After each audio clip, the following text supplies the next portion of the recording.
Meu amigo, minha amiga, eu estou muito feliz porque eu não estou sozinho, eu estou com você aqui no Espiritualidade Agora. O Espiritualidade Agora é mais que um canal do YouTube, é uma visão que compreende uma espiritualidade contemporânea. Não só compreende, mas vivencia uma espiritualidade contemporânea.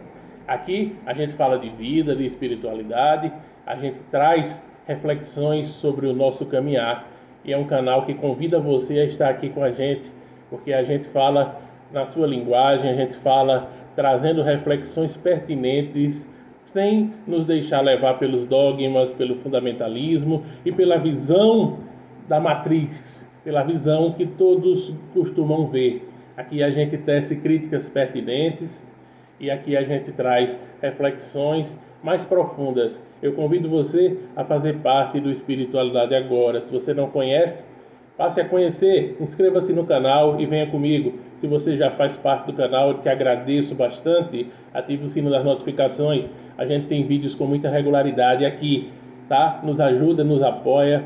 Estamos juntos nessa. Não esqueça o like para dar aquela força pra gente. Obrigado. Olha só, meus amigos, minhas amigas, refletindo sobre a vida, a gente para pensar o quanto é bom a gente viver com autenticidade, a gente viver com espontaneidade. Me lembro de uma situação no centro espírita que eu coordenava, que uma mãe foi com uma filha para o centro e essa filha, depois de ser atendida no atendimento fraterno e tomar um passe, etc., essa filha disse na frente da mãe, até constrangendo essa mãe, que tentou disfarçar, e na frente de outras pessoas e na minha frente, ela disse em alto e bom som: olha mãe, vamos vir mais para cá, vamos voltar mais aqui nesse centro, porque aquele outro que a gente vai não tem verdade, não tem verdade. Veja só o que ela falou. Ela costumava ir a um centro espírita que ficava próximo lá do centro, né? Que na realidade foi um centro que foi criado por um cidadão que frequentava o centro espírita nosso, Além do Horizonte, e ele já havia frequentado 9 a 10 casas espíritas e não deu certo em nenhuma, porque ele sempre queria virar o presidente do centro e, enfim, conturbar os ambientes, né? Então, ele fundou um centro espírita na força do ódio, como se diz, numa rua vizinha ao nosso. Ou seja, tendo na cidade tantos lugares para ele fundar um centro espírita, lugares com propósitos reais, ele foi fundar um centro espírita numa rua vizinha à nossa. Apenas para provocar e mais do que isso, mostrando um desequilíbrio total e querendo gerar um senso de competitividade entre as casas espíritas, algo muito ridículo que não faz nenhum sentido. Ele querendo fazer como se fosse competição de comércio, né? Querendo conquistar os frequentadores do centro, trazer para o centro, levar para o centro espírita dele, e, enfim, a obsessão, a auto-obsessão dele e a obsessão espiritual que ele carregava foi tão forte que ele construiu uma casa espírita na força do ódio, na força de uma vingança, na força de uma competitividade que só existia na cabeça dele, né? Então essas coisas assim acontecem. Agora, o mais interessante disso é que quando uma coisa não brota de uma verdade e quando não se tem uma verdade, veja que no fundo as pessoas mais sensíveis percebem, sentem. Essa menina que era uma adolescente, ela disse isso às lágrimas, dizendo para a mãe: mãe, quando vier me trazer, me traga para cá, não me leve no outro não. Porque lá tem umas pessoas assim legais e tal, mas aqui, além de ter pessoas legais, tem verdade. Ela falou essa frase na frente da mãe, que ficou constrangida, porque a mãe na realidade também gosta de uma vida superficial, e a mãe o abraçou e tentou ali apaziguar, ali amenizar a situação, e depois foram embora. Mas o mais interessante é que a filha foi autêntica, né? E disse a realidade. Geralmente as crianças são muito autênticas. No caso dela era um adolescente, mas que externou. Era muito uma pessoa muito firme assim, e verdadeira e externou isso. Então veja o quanto é importante a gente ter autenticidade, porque aquilo que é feito com amor e com verdade é comprovado, né? As pessoas sentem, as pessoas percebem, não tenha dúvida nenhuma, principalmente as mais sensíveis. As mais sensíveis, então, é que sentem mesmo. Se a gente for pegar para analisar, por exemplo, o conservadorismo, por exemplo, do espiritismo brasileiro, quer observar, por exemplo, Jesus sempre numa figura mansa, pacata, né? E um excesso de mansidão que até parece que Jesus sempre falava de maneira bem calma, tranquila, que não tinha o seu pedaço humano, né? A sua parcela humana de indignação, a sua parcela humana de contestação, a sua parcela humana de criticidade, né? Querem tirar, inclusive, esse lado de Jesus, mas o mais importante é que é muito claro, não existe esse Jesus pacato, manso, covarde, que não fala o que sente, que não demonstra sua espontaneidade, sua autenticidade, né? As passagens de Jesus são muito fortes, mostram um Jesus que tem a capacidade de demonstrar o perdão à mulher adúltera, inclusive mostrando a hipocrisia daqueles que queriam jogar pedra nela, né? Mostrando que os hipócritas, aqueles que queriam jogar pedra nela, todos eles, né, tinham lá os seus pecados, tinham eles seus erros, mas naquele momento queriam apedrejar ela. Então ele questiona, né? Se você não tiver nenhum pecado, pode atirar, podem começar. Os mais velhos se retiram primeiro, depois os outros, e significa que ninguém jogou, né? Cadê aqueles que queriam te condenar? Olha, ninguém jogou nada em você, né? Pois é, eles não te condenaram, eu também não te condeno, né? Então essa passagem, por exemplo, mostra um Jesus que desmascara a hipocrisia e que concede o perdão, o que mostra que Jesus veio realmente para mostrar essa parte que estava muito escondida pelo Antigo Testamento, de um Jesus, de um Deus no trono. O Antigo Testamento de Deus no trono castigador, né? Punitivo. Então Jesus vem para dizer: eu não vim destruir a lei, né? Então ele não destrói a lei, mas ele dá essa ressignificação. Ele ressignifica, né?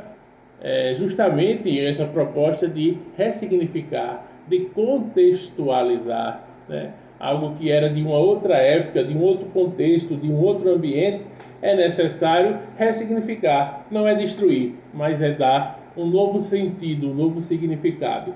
Da mesma forma, evidentemente, guardando todas as devidas proporções, essa é a proposta do canal, é a proposta de todos do Espiritualidade Agora, de você que está chegando, é trazer uma ressignificação, é entender que nós estamos no século XXI e não podemos, no século XXI, vivenciar uma espiritualidade do século XIX. Estamos totalmente fora. Não podemos ler e interpretar os textos e as mensagens ipsis literis, como estão lá. É necessário interpretar, contextualizar, ressignificar. Então, de volta à temática básica aqui, Jesus, então, ele inclusive diz que em alguns momentos seja manso como as pombas, né? Mas seja também prudente como as serpentes. Então, olha ali, manso como as pombas, mas não esqueça de ser também prudente, né? Como as serpentes, ou seja, fica ligado.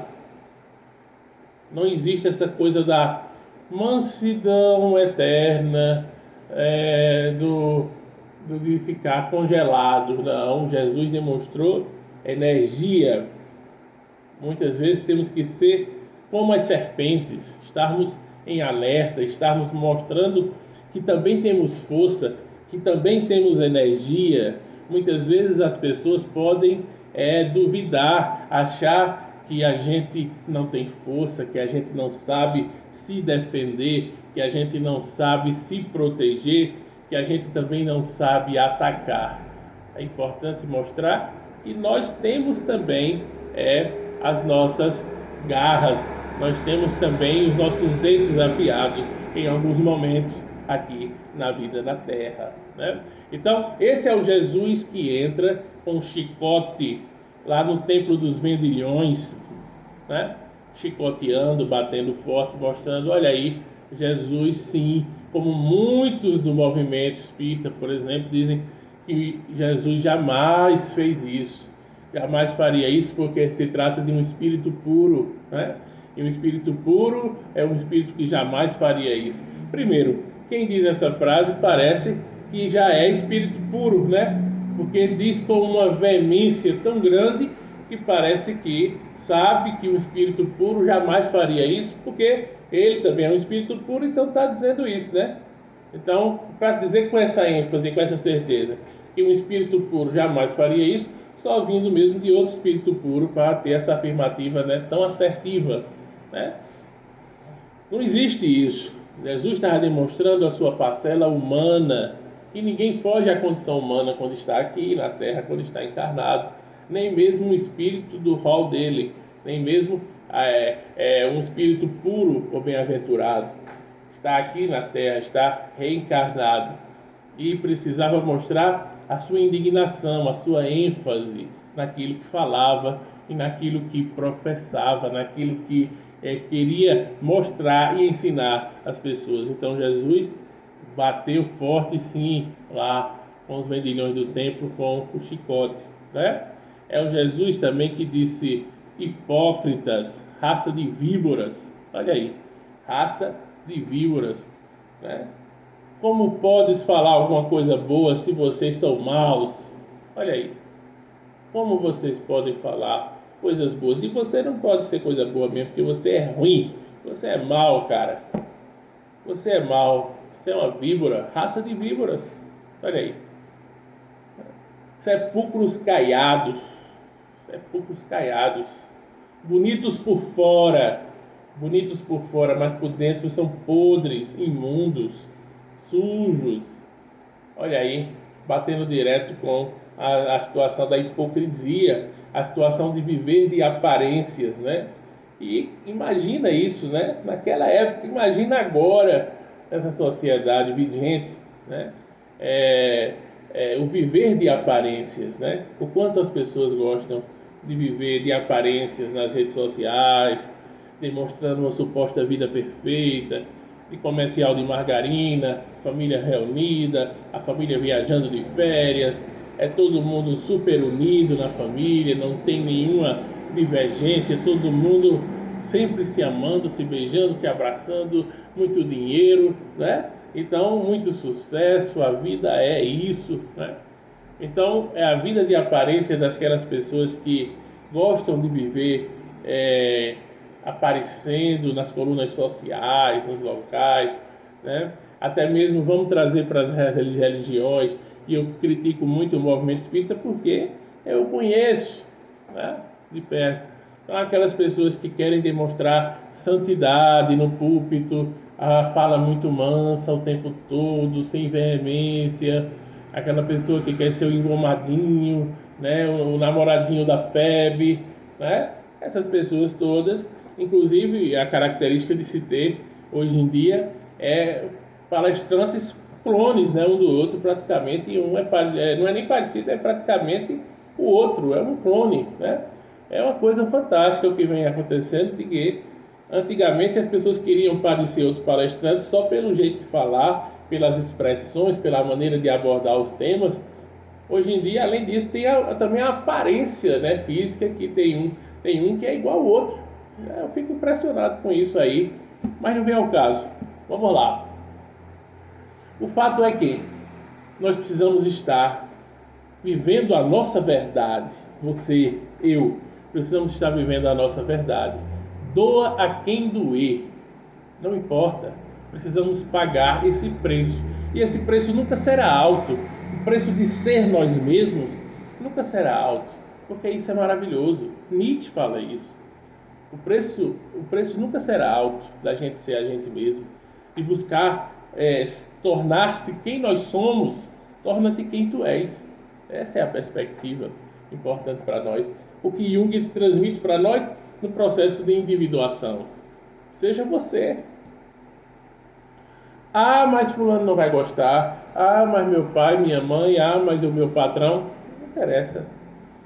Pague o preço de ser você. Você tem coragem de pagar o preço? A maioria das pessoas em nossa sociedade não tem coragem de pagar esse preço.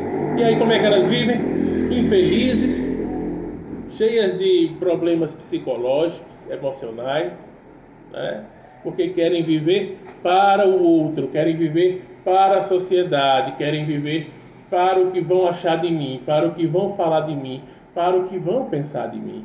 Essa é que é a grande realidade, né? Quando a gente sabe de que as pessoas sempre vão pensar mil coisas sobre nós, independente de qualquer coisa. As pessoas sempre vão ter, inclusive, visões equivocadas, distorcidas sobre nós. Claro que sim. Para algumas pessoas, podem me achar um santo, outras pessoas podem me achar um demônio, né? Algumas pessoas podem me caluniar, podem me difamar, podem espalhar fofocas e boatos sobre mim. Algumas outras pessoas vão querer ser meus advogados, né? Enfim, existe gente para tudo. Existe gente para tudo. Existe gente que vai gostar de você de cara, existe gente que vai falar mal. Se a gente fosse se preocupar com isso, ninguém vive. O mais importante é pagar o preço por ser nós mesmos. É muito interessante isso, né? É de fundamental importância. Jesus, então, mostrou, exemplificou isso. Jesus exemplificou. Jesus mostrou contundência. Jesus mostrou crítica. Jesus criticava. Olha aí. Às vezes a pessoa diz, não critique. Eu falo de uma história interessante. Que lá na Bahia tinha um palestrante que já desencarnou. Certa vez, para impactar, ele foi colocar uma palestra e colocou uma frase de André Luiz que dizia lá, não critique, tal, tal, tal. Aí ele colocou a frase destacada de André Luiz, não critique, e embaixo colocou raça de víboras, entre parênteses, Jesus. E aí, ele olhou para a plateia e disse, e aí, agora a gente fica como? Para começar essa palestra, né? Como é que a gente vai ficar? Vai ficar baseado aqui no que disse André Luiz, ou a gente fica com Jesus mesmo? Como é que vai ser? Para impactar. Ou seja, André Luiz diz, ó, não critique, mas Jesus criticou. E criticou veementemente, raça de víboras, sepulcros caiados. Como vocês podem falar coisas boas se vocês são maus? Né? Vocês são bonitos por fora, mas são podres por dentro. E aí?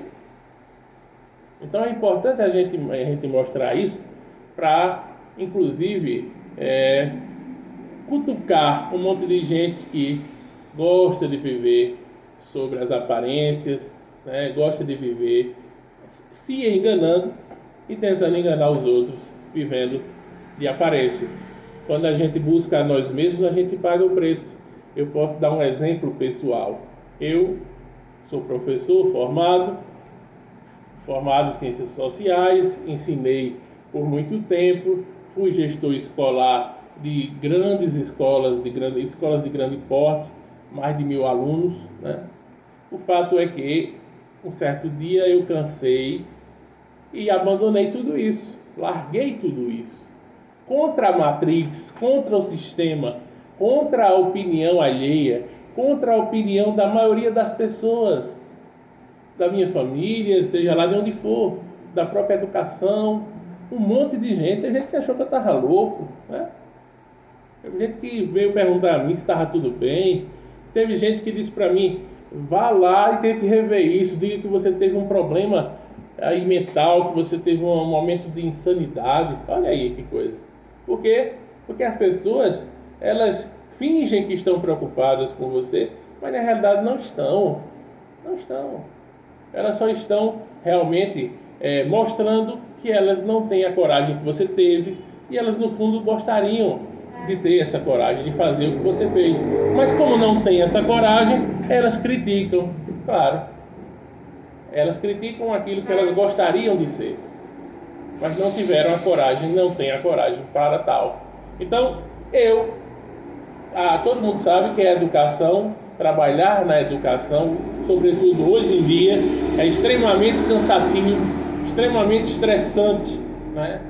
É uma das profissões mais estressantes. Há quem diga que há inclusive pesquisas que mostram que está igual ao policial que vai para o embate todos os dias, que vai para a troca de tiro, que vai para a linha de frente. E há quem diga que às vezes supera até o estresse dos policiais, de quem está numa linha de frente, de troca de tiro, de coisas assim. Então a educação hoje em dia, o professor sobretudo, ele sofre por demais. Ele é atacado por todos os lados, atacado pela direção da escola, atacado pelo governo, atacado pelos alunos, pelos pais dos alunos, né? Por todo mundo que escolheu o professor para ser o vilão da história. O professor, ele não tem paz. E quantos professores estão aí com problemas de depressão, ansiedade, pânico, e muitos continuam trabalhando porque acham que tem que trabalhar, outros porque têm suas crenças de que tem que fazer, não pode abandonar, não pode deixar, ou seja, estão colocando sua paz, sua saúde mental, seu equilíbrio emocional, sua saúde de maneira geral em segundo plano ou até em último plano, em nome de se ter um emprego, um emprego público com a sua estabilidade financeira, né? Era o que eu tinha minha estabilidade financeira, concursado, efetivo. O que eu fiz? Pedi demissão, contrariando a tudo e a todos e ao sistema, né? E fiz isso mais no dia do meu aniversário, 7 de agosto de 2019. Eu fui lá e pedi a minha demissão, a minha exoneração.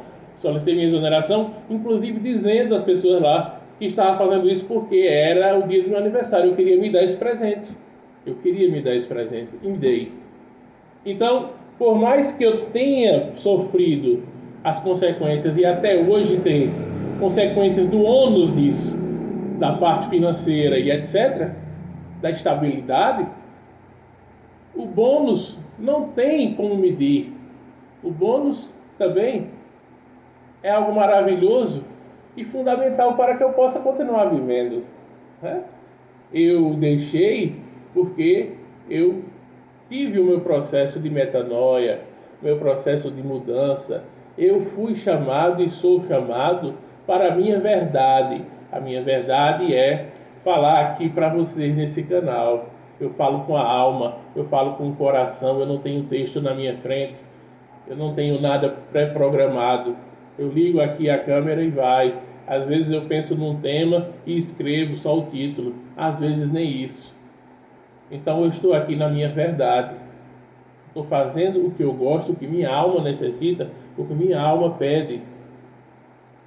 E olha que aqui eu não peço Pix, não.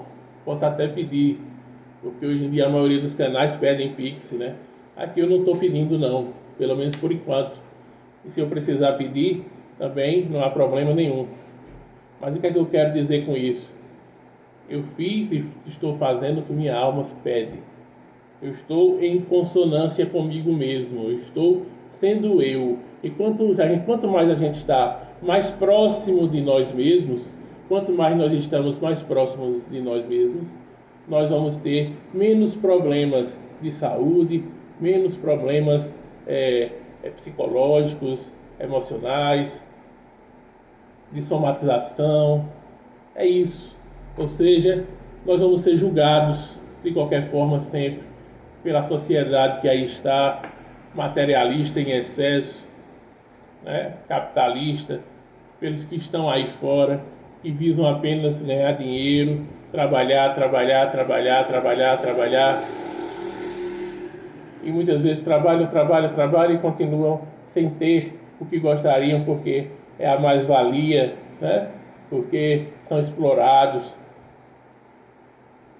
Enfim, aí a gente entra em várias questões.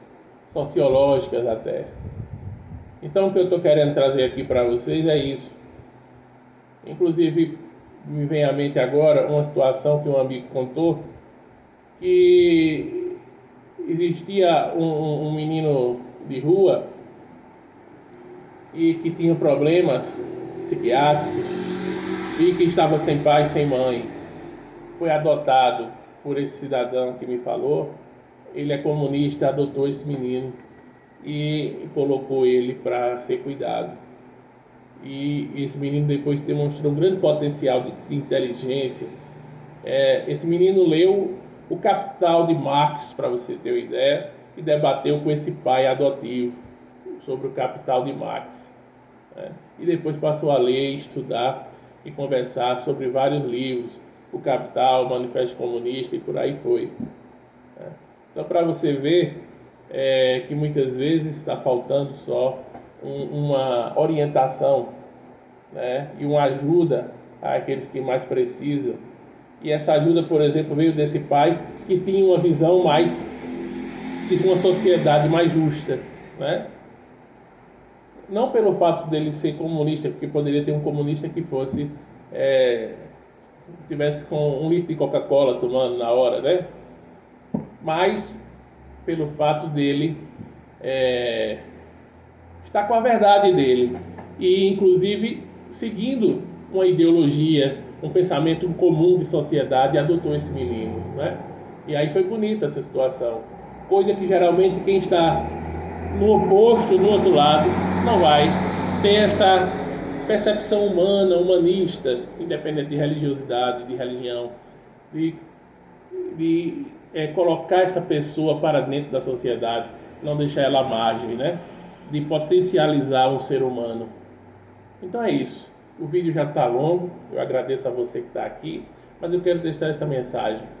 Seja você mesmo, pague o preço, pague seu preço, dê o exemplo, como eu mostrei aqui. Eu fui criticado e fui questionado várias vezes, as pessoas não compreendem, né, ao ponto de que você deixar um emprego fixo, onde você tinha a sua estabilidade, parece que choca mais as pessoas do que se tivesse dito que eu tivesse tido um acidente, ou que eu tivesse matado alguém. As pessoas se demonstram extremamente chocadas, mas isso também não passa de hipocrisia, isso também não passa de uma perturbação que elas têm e uma inveja porque elas gostariam de tomar a atitude que eu tomei, mas não têm coragem para isso.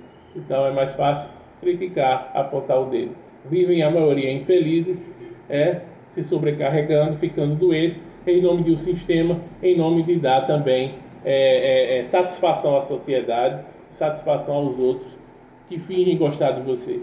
É isso. Meus amigos, minhas amigas, sejam vocês. Muito obrigado. Se você não faz parte aqui do canal, inscreva-se. Se você já faz parte e gostou do vídeo, deixa o like. Se quiser dar uma contribuição no comentário, uma contribuição, trazer a sua reflexão, a sua opinião, fique à vontade. Muita paz a todos, muito obrigado a todos vocês que têm chegado. Contribuam com o canal, compartilhando os vídeos e solicitando aí encarecidamente que seus amigos possam também inscrever-se no canal e dar essa força para que o YouTube possa indicá-lo para mais pessoas. A gente precisa fazer esse canal crescer mais e ele já vem crescendo com a ajuda e o apoio de vocês. Vamos fazer esse canal chegar a mais pessoas que precisam desses conteúdos. Eu agradeço a você, deixe seu comentário, deixe o feedback, ative o sino das notificações e, por favor, deixe o like. Não esqueça esse like, que é de fundamental importância. Comenta, participa, interage com a gente. Seja você mesmo. Torna-te quem tu és.